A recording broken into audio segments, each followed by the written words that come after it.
You thought he was done? You thought the takes were too hot to handle? You better think again. He's back with even more scorching opinions, more controversial predictions, and the kind of truth bombs that only Zain Bando can deliver. If you missed the first round, prepare yourself. This is the follow-up you've been waiting for. It's time for Zain Zinger Part 2, another certified hit from the Empty the Bench Network. Here's your host, Zain Bando.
Everyone, and welcome back to another edition of Zain Zinger Part 2. My name is Zain Bando.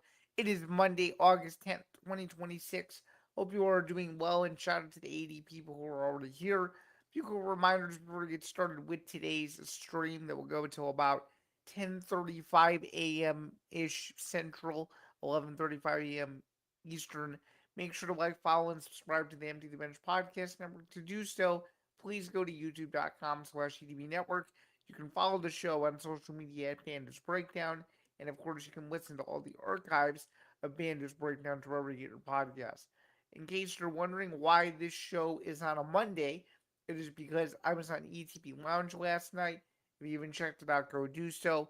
It was myself, it was Kellen McClurg, it was Christy Wilson, and it was also Connor Rowland and Tom Albano as well. We held down the fort for 2 hours talking about some of the latest controversies in sports and in sports media. There's not really going to be too many controversies here on today's stream, so please be sure that you're locked in with me for the next little bit here as we go through the latest in my world of the sports that I greatly enjoy. So let's get into the show here when we can. All right, let's get started here. Before we do, Zain Zinger Part 2 is live right now on X and or the YouTube channels of myself and the ETB Network. So the Twitter channels we are streaming to today, Banda's Breakdowns, ETB Network, MMA Outsiders, The Football Forecast, my Twitter account, and ETB Sports. So shout out to all you guys who are in here. Now we're at 87, so figured I'd let you guys know the replay is under the live tab in the ETB Network YouTube channel. It's also under the live tab on my YouTube channel, and of course, there's a curated playlist on my YouTube channel as well for every episode of not just Banda's Breakdowns, but Zain Zinger Part 2, as we are 50 plus episodes into this venture officially. So shout out to all you guys who are tuning in right now. Let's get started here with some of the meat and potatoes of this.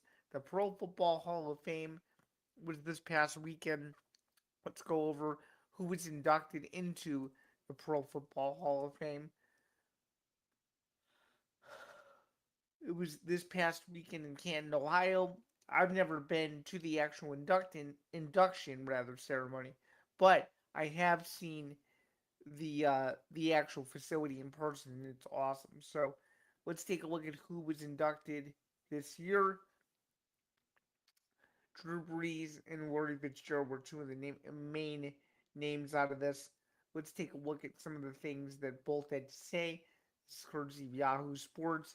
Larry Fitzgerald, obviously, as we know, longtime Arizona Cardinals wide receiver, one of the best players in Arizona Cardinals history, if not everybody's favorite Arizona Cardinals player. What he said in his induction speech: "At my first touchdown, my first home run, first dunk, first fight, even on my first kiss, and I almost drowned at the pool there one time referencing the Martin Luther King Park in Minneapolis.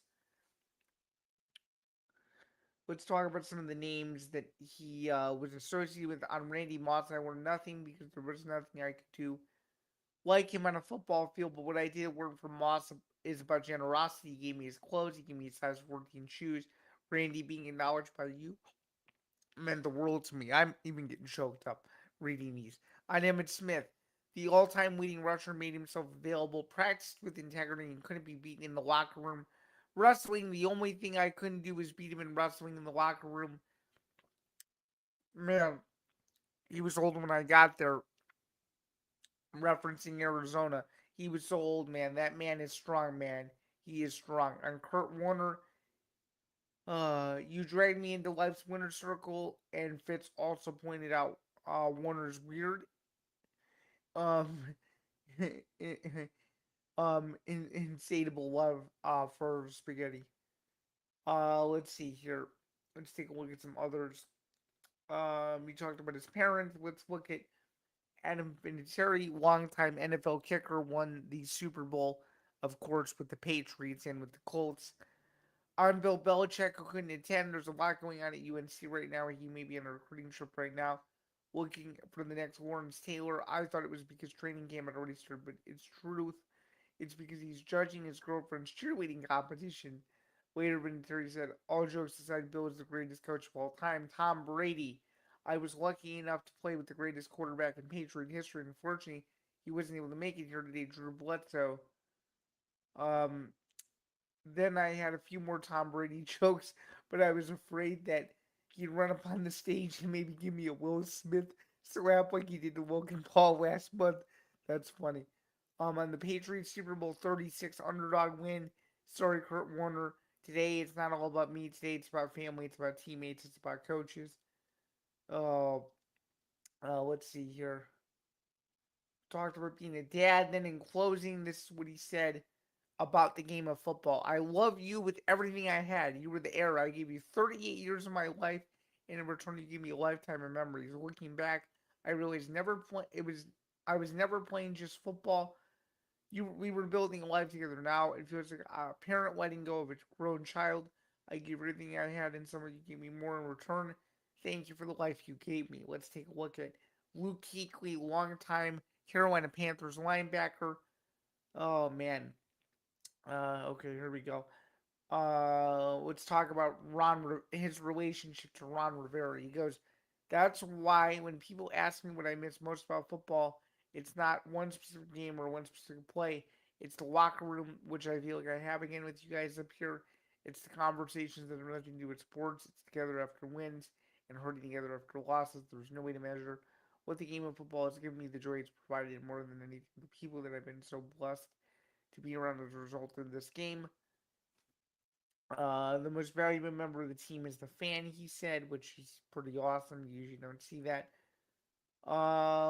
Okay, and then to his parents, he goes, "And lastly, to my mom and dad, thank you. There are not enough words. Thank you for every ride, every practice, every sacrifice, every lesson, and every meal, mom, for every lunch pack, annoyed phone call on the way home from games, and from Sunday night football evenings on the couch." About his dad, thank you for showing John Henry and me what love and consistency looks like. Thank you for creating a home where effort, humility, and gratitude matter. Thank you for teaching me that a simple smile goes a long way. You never pushed me to be a good football player. You pushed me to be a good person, and that gift means more than anything. I love you guys. All right, Roger Craig, one of the better guys of his generation as well. Retiring in 1993, of course, was a cornerstone of the San Francisco 49ers, obviously. Oh, man. He talked about his dementia, which is extremely emotional. I won't fully get into that, but he basically did say it's okay to speak up, it's okay to seek help, it's okay to do all those things. I guess I could read one part of this. He goes, "I want people to know this diagnosis doesn't affect me. I'm still Roger Craig. I'm still a father, a husband, a teammate, a friend, and someone who loves the game of football and the people who brought it to my life. If sharing my story helps even one family or one former player, then it's worth it." So, overall, a solid Hall of Fame induction ceremony as per usual. Let's move on now to some UFC and Zuffa Boxing. UFC Vegas 120 was this past weekend, and skipping right over everything and going to the main event. Quillen Salkeld made it look really, really easy. Super easy submission win over Mateus Gamrot in the main event of the evening. Huge win. That's now 13 wins in a row for Quillen Salkeld out of Australia. That's now 4 finishes in a row for Salkeld. So you never know what you're going to get with this guy. It's really impressive. I love that he's so dedicated to his craft, et cetera, and he just made it look super easy against the guy in Gamrot was tough, and people thought that was going to be a weird fight stylistically. I had Gamrot in this fight, so my main event streak is over. We're 13-13 on the year in that category. We were 6-6 on this card. We'll get more into UFC 330 in the coming days, for sure. We're not going to have time to get to it in this stream because the odds, it's a little bit too early to talk about, as it is still Monday mornings, but I figured I would mention that. 6-6 on this card.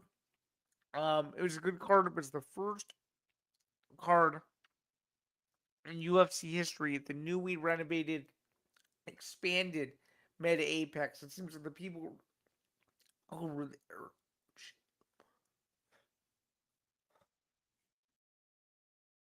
Apologies. It seems like the people were there at a banner of a time, taking the fights all in and all that good stuff. But yeah, overall, it seems like a good event. I went to the OG Meta Apex, so the expanded renovations looked really cool. The lighting was different. There's a food stand now. There's merch stands. There's more bathrooms, I guess. I mean, they really did a good job. They invested a lot of money, a lot of time. There's even a riser section where it looks like you're watching the fights, sort of at a concert hall view or angle. It's pretty cool. Can't complain.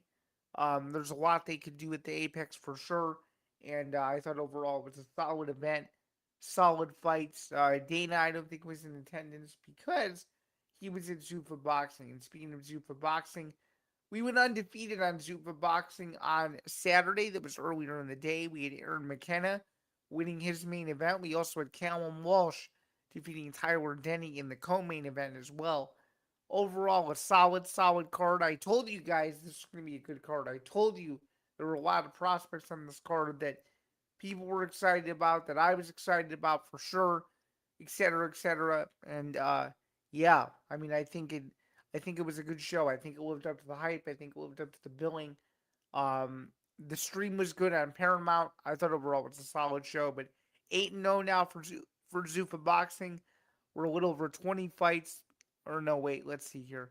What is it now? Yeah, a little over 20 fights, above 500 overall for Zuffa Boxing for the year. It may even be more than that. That's one promotion that we excel at really well. So we will take an 8-0 clip, of course, because that means you go undefeated. So obviously that doesn't hurt either. And yeah, looking forward to the next one. The next one is a month and 2 days from now. It's the Ryan Garcia Conor Ben fight in Las Vegas. I'm excited about that. Keeping it with boxing here, Tyson Fury, Anthony Joshua. Rumors are flying around that this is going to take place at Madison Square Garden in November. Newer reports are now coming out that the fight could be taking place on Friday, November 20th, and the reasons for this include visibility on Netflix as well as the college football angle of this whole thing. And I'm curious to see when this fight gets announced. I have no idea when it's going to. It's been rumored for years. They haven't come to a deal. This time, though, it's with the backing of a lot of doers. And Dana White, I'm pretty sure, is the lead promoter on this fight, which is a big deal. Let's take a look at the latest Fury AJ news anyway, in case there's anything I missed. And again, I don't cover boxing extensively or really at all anymore from a written standpoint, so I'm going off of what is being reported.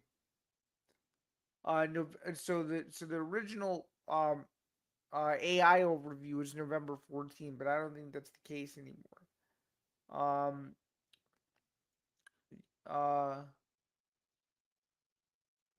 as of 2 months ago, that's not right. The this thing I'm reading is about how it couldn't take place in the United States. That's no longer true, I don't think. Let's see. No one seems to really know. So there's still not enough information, but it seems like the major venues that were being discussed were Wembley and MSG, but I think MSG will get the win here, and there's no way they will do it the weekend of a UFC event, so that's already out. So I'm almost positive that November 20th will be the date of that fight, but of course it remains to be seen how this all plays out, and it seems like Dana wants to do the fight wherever the money is, and they have to make the fight soon because if they want to do like a world tour and stuff, they got to get it moving because before you know it, there's not going to be enough time. If they want to make it like Floyd and Connor, they gotta do their due diligence with that. So we'll see what transpires with AJ and Tyson Fury. All right, before we get into any sort of football topics here, which is one of the last things we'll discuss, let's go over some of the football programming that's coming up here on the network beginning in the next couple of weeks. All right, let's take a look here at let's see, football night on the bench. The road to kickoff starts right here. Join Tom Albano and the ETB crew for football night on the bench every Thursday during the NFL season at 7:15 Eastern, 4:15 p.m. Pacific. And as it suggests, it leads you right up to Thursday Night Football. We've got real-time injury updates, weather conditions, and the betting analysis you need for the primetime window, whether you're looking for a last-minute fantasy sub or the sharpest prop bets on the board, we've got you covered. And again, it's only on the ETV Network. Subscribe today as we inch closer and closer to 3,000 watch hours. We've been doing really well on the watch hours front as of late. So come and watch, come and hang out. It's important you guys do so. That way we keep building this thing and making it grow and allowing us to do some cool things in the future. We would hope that would be the whole goal of this whole project, right? That's why we're all here. So let's keep it moving here in the final couple of minutes if we can. Let's make sure we do that. One thing we didn't discuss on this, and we will do that, and let's make sure this is included here. We actually forgot to let's add this right here. Actually, this is a good segue before we get into more football because now we're into the preview portion of this entire thing. So let's do that. So over the weekend, the Chicago Sky played the Indiana Fever, and yeah, I mean it was as expected, a chippy game, a controversial game. Obviously, you had the Carrington incident with Sophie Cunningham and her tweeting white privilege and all that stuff.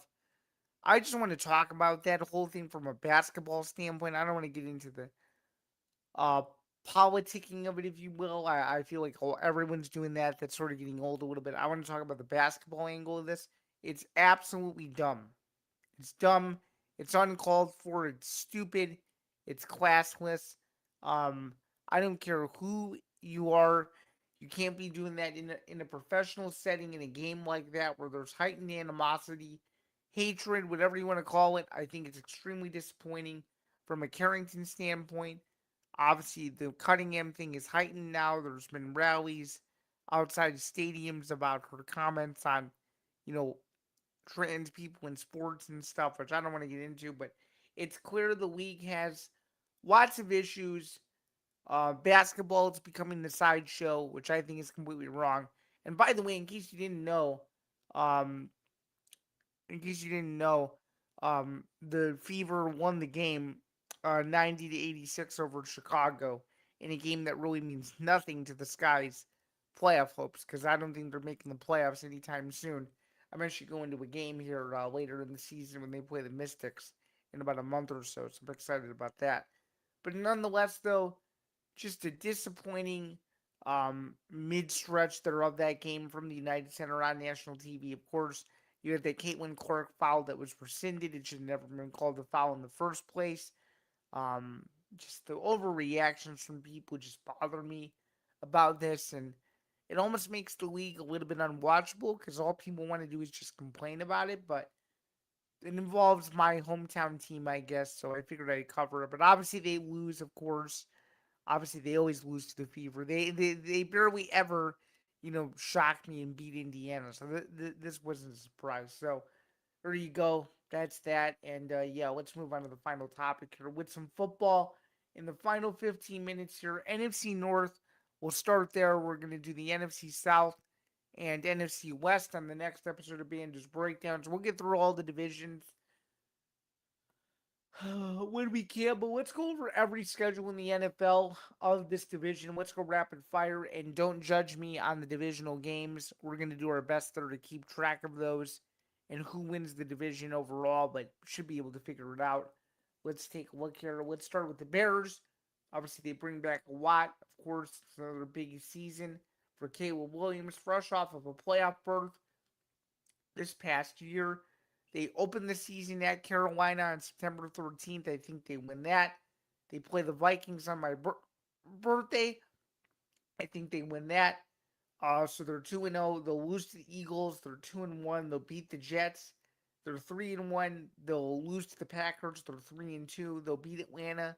They're 4-2. They'll lose to the Patriots in a heartbreaker. They're 4-3. They'll lose to Seattle on the road. They're 4-4. They'll beat the Bucks on Sunday night. They're 5-4. They'll beat the Saints. 6-4. Beat the Lions. 7-4. Beat the Jags. 8-4. Beat Miami. 9-4. Lose to the Bills. They're 9-5. Beat the Packers. They're 10-5. I had them losing to Detroit in the first game, so one of them winning the final two. So the Bears go 12-5 for the regular season, and maybe, just maybe, it's good enough to win the division. Let's go over the Packers schedule now. We're going over to Green Bay, skipping over the preseason. They opened the season against the Vikings in a divisional game. I think they win that. They're 1-0. They'll beat the Jets. They're 2-0. They'll beat the Falcons. They're 3-0. They'll lose to Tampa Bay. They're 3-1. They'll beat the Bears. They're 4-1. They'll beat the Packers. They're 5-1. They'll beat Detroit. They're 6-1. They'll beat Carolina. They're 7-1. They'll lose to the Patriots on the road. They're 7-2. They'll beat Minnesota. They're 8-2. They'll lose to the Rams. They're 8-3. That Rams game is in LA, by the way. They'll beat the Saints. They're 9-3. They'll beat the Bills because the Packers are at home. Packers are 10-3. They'll beat the Dolphins. They're 11-3. They'll lose to the Bears. They're 11-4. They'll beat Houston. They're 12-4, and they'll beat Detroit to finish 13-4. So just maybe that other Bears game at Lambeau Field wins the Packers the division. We shall see, of course, because divisional record is only applied instead of overall record for the division standings. So I do think Green Bay does finish with an overall better record than Chicago, but it's only by one game, and maybe with it being in the division, that changes things. Let's look at the Lions here when we can. We have two more teams to go over. Let's take a look at Detroit. Oh, I didn't. Yeah, I did finish the season. My bad. I was like, okay, here we go. Let's take a look at Detroit. All right, come on. You know what? No, let's go to Minnesota. Let's go to the Vikings. All right. Minnesota, lots of question marks. How will they do this year? Lose to the Packers 0-1. Lose to the Bears 0-2. Lose to Tampa 0-3. Beat Minnesota 1-3. Or excuse me, not beat themselves. Beat Miami, rather. 1-3. Beat the Saints 2-3. Beat the Colts 3-3. Lose to Detroit 3-4. Lose to Buffalo 3-5. Get swept by the Packers 3-6. Let's see. Lose to the 49ers 3-7. Beat Atlanta 4-7. Beat Carolina 5-7. Lose to the Patriots 5-8. Lose to Detroit 5-9. Beat the Commanders 6-9. Let's see. Beat the Jets 7-9 and lose to the Bears to finish 7-10. So I do think by default the Vikings will finish in last place this season with a 7-10 overall record. Let's look at Detroit now. I was going to look at Detroit previously. My thing wasn't cooperating, but let's look at Detroit now. Detroit, I think, if anything, could be a wild card out of this division if things play out as they're supposed to. They'll beat the Saints in week one. They'll lose to the Bills in week two, so that's 1-1. They'll beat the Jets. That's 2-1. They'll beat Carolina. That's 3-1. Let's see. Um, let's see. Wait, I gotta do this. Let's start over. So they'll beat the Saints to go 1-0. They'll lose to the Bills 1-1. Beat the Jets 2-1. Beat the Panthers 3-1. Beat the Cardinals 4-1. Lose to the Packers 4-2. Beat Minnesota 5-2. Beat Miami 6-2. Lose to the Patriots 6-3. Beat the Bucks 7-3. Beat the Bears 8-3. Beat the beat the Falcons. I did it again. 9-3. Beat the Titans 10-3. Beat Minnesota 11-3. Let's see. Beat the Giants 12-3. Lose to the Bears 12-4. And lose to the Packers 12-5. So there you have it. There's my division standings. 13-4 Green Bay, 12-5 for both Chicago and Detroit, splitting those games, and then 7-10 for the Minnesota Vikings, finishing in last place, and maybe having a lot of offseason changes going into 2027. Those remain to be seen as well. So there you go. That's the NFC North. We're going to do the NFC South and the NFC West later this week, and then we'll do the NFC East in probably the next episode of this show, I would think. That's probably what we'll end up doing. And then we'll do the AFC next week, and then by then we'll be done. So looking forward to it all. It should be great. I'm really excited about it. So those are all the NFL predictions for now. And yeah, let's do a few more reads while we have a couple minutes here, because I said we would have a couple minutes, so let's take care of a few more. Let's shift over here to, here we go. Let's do this. Gridiron Grid Block. Before you map out your college football street, we've got a major traffic alert across the entire country. We're seeing bumper to bumper action in the top 25. Heavy congestion around playoff bubble teams and serious delays. If you get stuck watching a low scoring snoozer, which could easily happen through the first 8 weeks of the season, I just added that in. You need the ultimate navigation system before kickoff, and that means tuning into Gridiron Grid Block with Trevor Williams from August 29th. That'll be with week 0 every Saturday morning.